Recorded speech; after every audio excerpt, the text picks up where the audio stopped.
Well, good morning, everybody. It's Dave and Bo. This is episode 52 of season number 2, which means that next week we're going to start season number 3. Bo's excited. I'm excited. Let's take a walk around the garden and see what's going on. We're going to go the opposite way of Bo today because over here I got a box of bulbs. And the bulbs are some clearance items that I got from Bluestone Perennials. And I got some daffodils, a couple different varieties. I've got some variegated leafed tulips, which are more of the native tulips rather than the real common, let's see if we have the variety here, more common like these, the Darwin type tulips. These stay a lot lower. You can see the flower stays right up with the foliage, but they're supposed to come back year after year. Also got some hyacinths to add in because the hyacinths slowly kind of get destroyed, let's just say that, when I usually run a shovel through them. So I need to replace those, so I thought I'd get another half dozen or so. And I also got this plant here, Pushkinia, which looks like Ascilla. The bulbs look like Ascilla, so I'm going to put those in the yard as well and see how well they naturalize. So it was a really good last minute clearance type of item here from Bluestone Perennials. They were super quick in shipping and delivering and all of that, so very, very pleased. I'll be getting some plants from them later in the season, probably some more daylilies and some other perennials for the yard. So now let's take a quick walk around. Hope everyone had a great Thanksgiving. That was yesterday when I was recording this. So today is November the 29th, 2024. You can see I still have some zinnias here from the summer, but they are dying back. They're looking a little pitiful now, but still a lot of bloom. So I can't complain about that. Look at those daylilies coming up. Again, those are recently planted about a month or so ago. We planted also at that time some galanthus. No galanthus coming up yet, but we do have some paper whites. So these paper whites were from last year, grew up, bloomed, did great, and so just planted them out in the garden. So looking forward to hoping they'll have some bloom stalks this season. Paper whites are my favorite Christmas type of flower. Something about just the smell of them, just always being around working in the nurseries when they were there, just brings on that kind of Christmas feel. So we have a dwarf Eugenia here that I've been panning up and down. And terrific plant. That was a 1 gallon just a couple of years ago, and now it's fully 6 foot tall and probably needs a little shaping too right there at the top, just to make sure it doesn't get too crazy.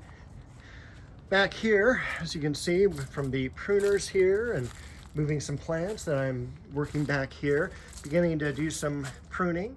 You can see that I've just cut back one of the branches of the fig.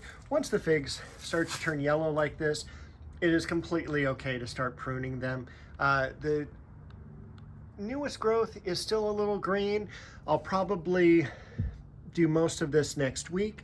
However, this branch was just over the ivy, and that's really what I was pruning. So it's just kind of like, I might as well do it now since I had the pruners out, lowering the ivy from the top of the fence. Also cutting it back right to about 2-3 inches from the fence as well. Keep any winterizing creatures out of the garden. My pruner, which by the way, this is my second Felco number 2 pruner. My first set, which I still have, I just put away.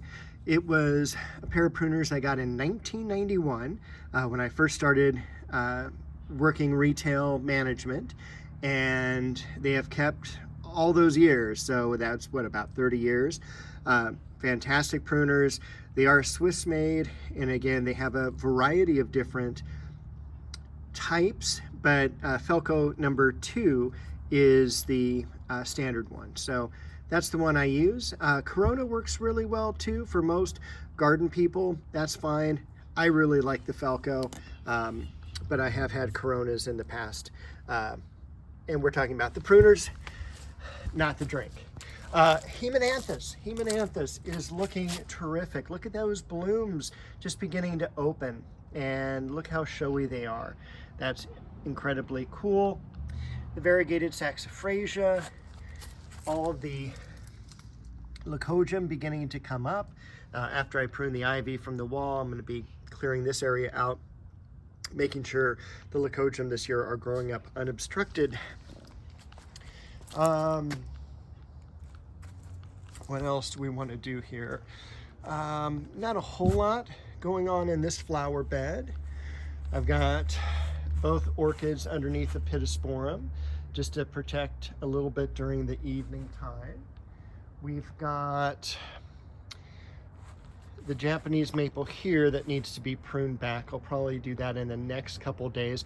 I do want to move that though, probably a little bit further back. Not quite sure yet. Once I get into this bed a little bit more, I'll decide on that. The Dahlia here at the base, looking beautiful, as is the hanging basket. Variegated Alstroemeria becoming more and more apparent every week.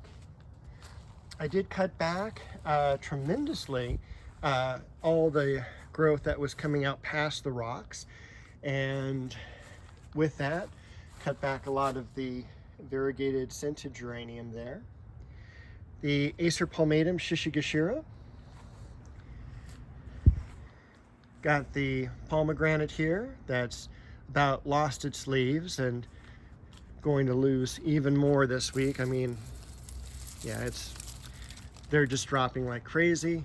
I just pruned back the Elizabeth magnolia this morning. There's not a whole lot that needed to be done because we just got this last year. I'm going to switch around so I'm not pointing into the sun. But again, it's just going through, cutting out any dead branches, crossing branches, things like that. Just making sure that the tree is really beautiful and open, and I can't wait for that to bloom this year. About 2 weeks ago now, I pruned back this Japanese maple, and I just love the bark on that tree. Got a fern down here. We've got the Scotch pine, the penguin pine, they call it, penguin is the common name for this type. Let's see back here, another Japanese maple, actually staying really nice and green, probably loves being in Southern California. Over here, we've got our Heliotropium Ecuador. So that's looking really nice. Again, most of the leaves here falling off. I mean, you can just tap them and they're falling. So any pruning on this will be done in the next couple weeks. This Japanese maple looks like it's about done as well. And this is where I spent a lot of my time last weekend, is just starting to really prune this area back, all this deep ligustrum, which is Japanese privet. Also, what I absolutely love is that there is a Schefflera that has grown in from my neighbors, and it really adds that kind of beautiful tropical look and tropical color to this ligustrum hedge. So that will be cut back too. You can kind of see I've done just the edges here, and then I need to get up and work more on the canopy. Same thing over here that I pruned. And one thing I would warn you about, and one thing I do myself for the safety, is asparagus fern is an absolute pain. This is a variety of asparagus fern. I forget the species name. It's like retosis or something like that. Don't quote me. But this asparagus fern, first of all, easy to grow, hard to kill, so that's great if you like it. But unfortunately, when it grows, it also has tremendous spines. And when it dries, it becomes very, very dusty. Each of these little bits of almost like, well, kind of looks like fern, dries up and just becomes airborne. It's real easy to get in your eye, down into your mouth, and it's just going to make you cough, and it's just disgusting. And so always wear a mask, always wear eye protection. You can kind of see some of the dried branches up there. Again, not a very pleasant thing, and especially if you get one of those thorns into your hand, it is a pain to get out. So be very, very careful, and that's one thing I'm really glad I am removing from the yard. What else? We've got the dogwood pruned back. We've got the rose garden here. Looking forward to pruning all those roses. The wistrengia, looking beautiful from where we moved it to this last winter. One last bee, which is of course one of the reasons why we do this. We've got that beautiful chocolate cosmos. And I cut back even more of the foliage of those lilies that had been out. So they get cut right back to the ground. So did that one. Anywhere where there's a stake, that means I've got lily bulbs underneath. And you want to wait until they turn yellow, like this here. And when you do that, you just go, we'll go into the bed here, right on down to the ground. Just prune it right at the ground level. That's all you need to do. Casablanca was this variety, and it is a beautiful white, very, very fragrant. And you can see here that, gosh, it's about 5 foot tall. One thing that I did prune back this year, and I got a little carried away. In fact, I'm going to move over here to show you a little bit better. Remember all the praises I was singing of the almond bush? I'm still singing its praises. I thinned it out, I cut it back, any dead leaves or flowers, and now of course I see a couple more, but like these here, they just come off so easily. You don't even need pruners, you can just flick them back, and thinned it out, aired it out. It's going to be fantastic, and it's going to look really beautiful in this spot. So again, spent a lot of time last week with that. Took off a couple branches of the dead plum tree.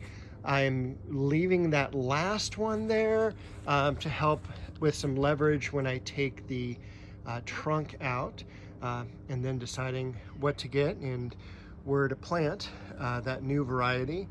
I may need to move the duet rose, but I think I may be able to kind of drop the tree in right here. We'll see.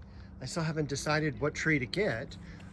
So that is all up in the air still. I was going to go this morning looking around, but I just got too much stuff to do. So maybe in this next week I'll be able to run down to Upland Nursery and check out their tree selection.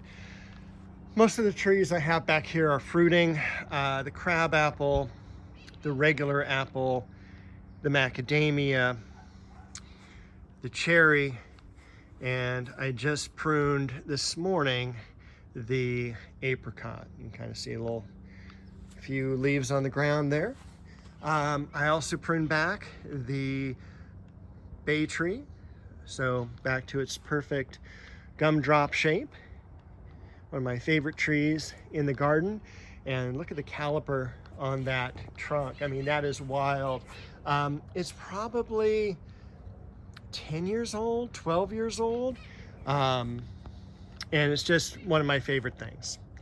One rose that we dug up last year to raise is Alina. and we got that raised. It didn't do so hot this year, but again, it's just kind of like one of the oldest roses in the garden, planted in the 90s. And I know I severed a lot of roots, but I compensated by cutting back the tops so that it would survive. It just hasn't bloomed that great this year, but this upcoming year, I really hope it does great. Let's see. Other than that, nothing much else to show. And we're already at the 15-minute mark. I have some ideas for this area. Maybe I'll tell you about that in season 3. Maybe it'll get done in season 3. Still need to continue on with this flower bed here. I've actually been really happy with the way that the grass has stayed away from those bricks. But yeah, I think that's everything for today. And we're going to need to be pruning back the magnolia soon. So I'm going to leave you here. Thanks for joining me. Thanks for being here for all 52 videos of season 12. I'm looking forward to our next video in season 3. See you all next week.